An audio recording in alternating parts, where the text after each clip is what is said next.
ชีวะทางខ្ញុំបានតំណាងឲ្យសិស្សានុសិស្សទាំងអស់ក្នុងអង្គពិធីទាំងមូលសូមគោរពដល់សូមគោរពព្រះ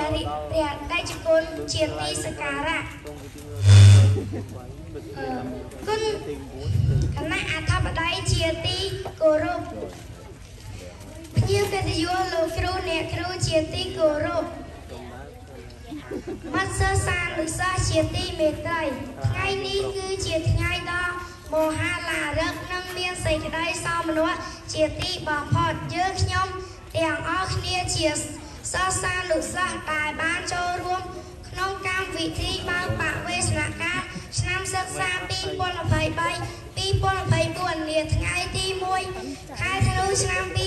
2023ជាថ្ងៃមួយដ៏សំខាន់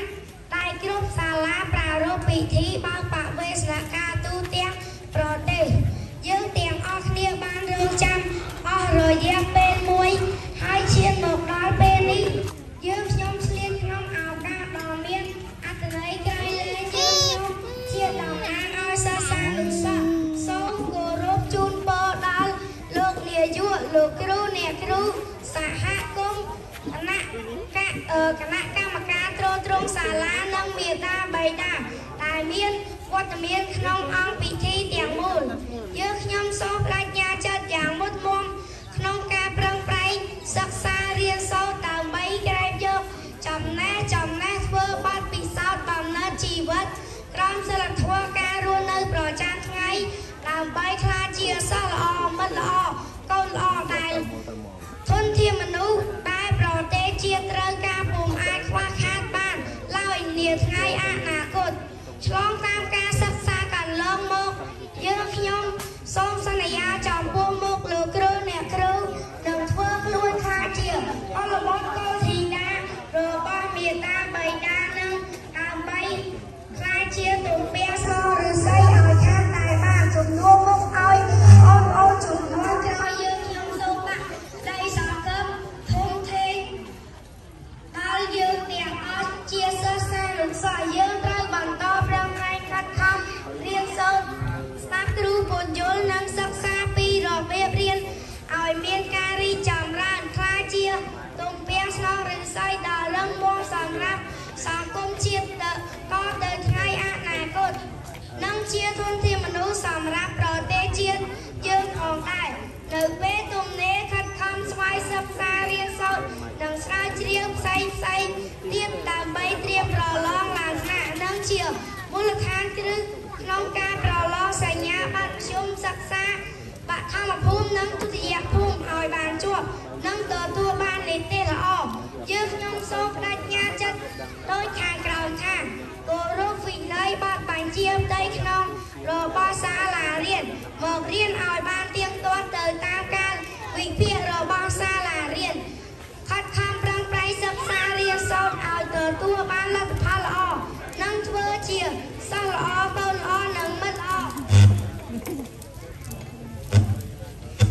នេះជាទីបញ្ចប់ក្នុងនាមខ្ញុំបាទសោះនឹងក្នុងនាមសិស្សានុសិស្សទាំងអស់សូមថ្លែងអំណរគុណចំពោះគណៈអធិបតីភ្ញៀវកិត្តិយសលោកគ្រូអ្នកគ្រូអ៊ំប្រុសអ៊ំស្រីលោកពូអ្នកមីងដែលបានឆ្លៀតឱកាសដ៏មានតម្លៃចូលរួមពិធីបើកបវេសនការឆ្នាំសិក្សា2023-2024សូមគោរពជូនពរដល់គណៈអធិបតីភ្ញៀវកិត្តិយសលោកគ្រូអ្នកគ្រូអ៊ំប្រុសអ៊ំស្រីលោកពូអ្នកមីងនិងមិត្តសិស្សានុសិស្សទាំងអស់ជួបតែពុទ្ធពរទាំង4ប្រការគឺអាយុវណ្ណៈសុខៈពលៈកំបីឃ្លៀងឃ្លាតឡើយជ័យយោពិធីបើកបវេសនការឆ្នាំសិក្សាថ្មីជ័យយោបវេសនការឆ្នាំសិក្សា2023-2024មតិសំណេះសំណាលនិងបដិញ្ញារបស់គណៈអធិបតីលោកសេងសុខគណៈកម្មការត្រួតត្រងសាលារៀនសូមគោរពអញ្ជើញ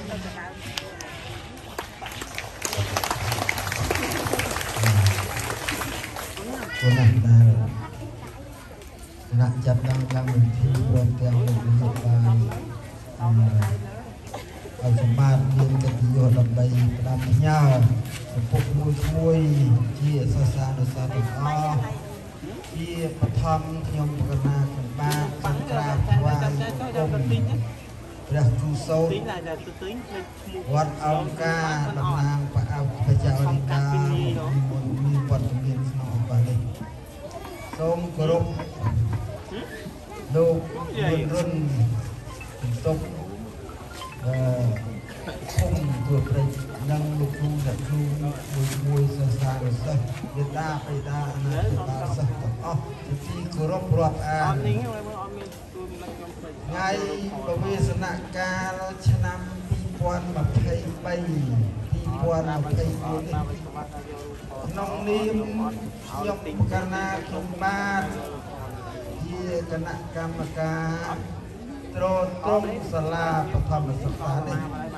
ក៏សូមសម្ដែងនៅមនោសញ្ចេតនាចូលរួមរីករាយសប្បាយចំពោះការវិលត្រឡប់មកសិក្សារៀនសូត្រទទួលយកចំណេះដឹងថ្មីហើយពីលោកគ្រូអ្នកគ្រូក្នុងគោលដៅ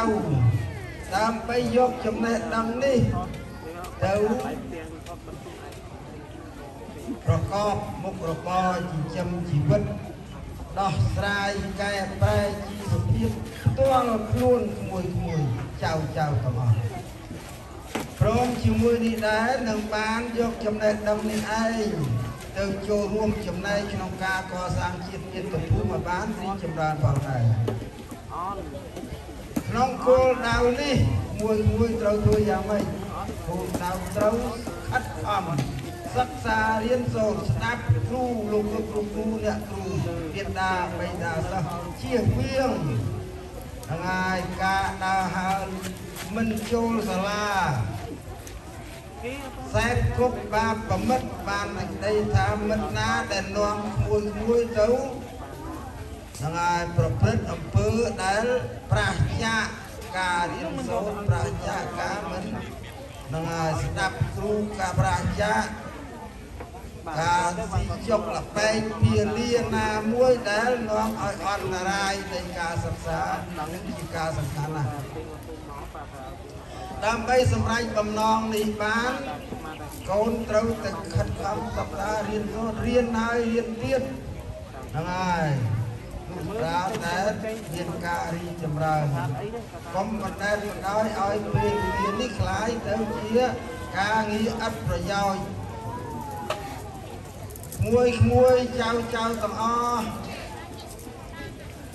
ដោយលោកគ្រូដោយលោកជំទប់លោកមានភាសាមិញថាគោលបំណងរបស់លោកគ្រូអ្នកគ្រូស្មើថាមិនស្មើក៏ក្រោមបន្តិចពីមេដាបៃតាចឹងតែចឹងចុះតែមេដាបៃតាខ្លះខ្ញុំចង់បន្ទូដែរទេចង់ថាអ្នកខ្លះអត់យកទៅចិត្តទុកដាក់អំពីកូនទេហ្នឹងហើយស្រីកូនរៀនយ៉ាងម៉េចក៏រៀនទៅ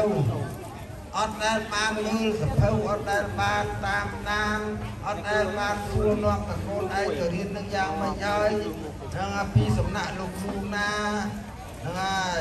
រៀនបានអីខ្លះថ្ងៃហ្នឹងស្អែកឡើងបានអីខ្លះអត់ទេហ្នឹងហើយមានខ្លះចឹងដែរឆ្លោះហើយកូនក៏អត់បានចាប់អារម្មណ៍ដែរហ្នឹងហើយដល់ទៅដល់ផ្ទះហ្នឹងហើយកិច្ចការដែលលោកគ្រូទៅគាត់ចោលទៅដល់លេងបាននេះជាកំហុសមួយដែរសម្រាប់មេតាបិតាអាណាព្យាបាលនឹងឯងដើម្បីបានសិក្សាបានល្អហ្នឹងហើយលោកឪពុកអ្នកម្ដាយនឹងចូលរួមចំណែកផងព្រោះកំហុសនេះគ្រោះថ្នាក់ល្ងងខ្លៅនេះអត់ធ្លាក់ទៅលើនរណាទេបន្ទុកធ្លាក់ទៅលើកូនហើយនឹងមេដាបិតានឹងមកដល់តែអត់ចេះ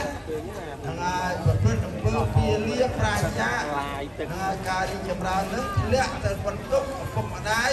ទៅលំបាកកាយព្រួយចិត្តជាមួយនឹងកូនខ្លួនឯង ហើយដូចនេះខ្ញុំអនុញ្ញាតតែជួយរបស់ខ្ញុំនេះហើយសូមឲ្យក្មួយចៅទាំងអស់យកចិត្តទុកដាក់ខិតខំប្រឹងប្រែងរៀនសូត្រស្ដាប់លោកគ្រូអ្នកគ្រូមេដាបេតាអាណាព្យាបាលដែលបានគ្រឿងក្រានរំលឹកចំណាយទ្រព្យសម្បត្តិកម្លាំងកាយចិត្តមនុស្សចេតនាអបទងកូនឲ្យបានមករៀនសូត្រនេះកូនត្រូវខិតខំប្រឹងប្រែងយកចិត្តទុកដាក់ហើយឲ្យបានអបប្រសើរចាំតាមនេះតទៅបណ្ដាំញើនឹងហើយដល់ស្គមស្ដាំរបស់ខ្ញុំសូមកូនខំឡើងទាំងអស់នឹងហើយយកចិត្តទុកដាក់ហើយនៅទីបញ្ចប់នេះសូមគោរពឧបគិលពោបដិប្រគុណព្រមទាំងនឹងហើយលោកគ្រូអ្នកគ្រូមេដាបេតាណាព្យាបាលទាំងអស់សូមបានសំប្រកបពុទ្ធប្រទេសតែសេចក្តីសុខនិងសេចក្តីចម្រើនជួបនឹងពុទ្ធពរទាំងឡាយពុទ្ធប្រការយុវណៈសាស្ត្រនិងព្រះបីគ្នាឡើយ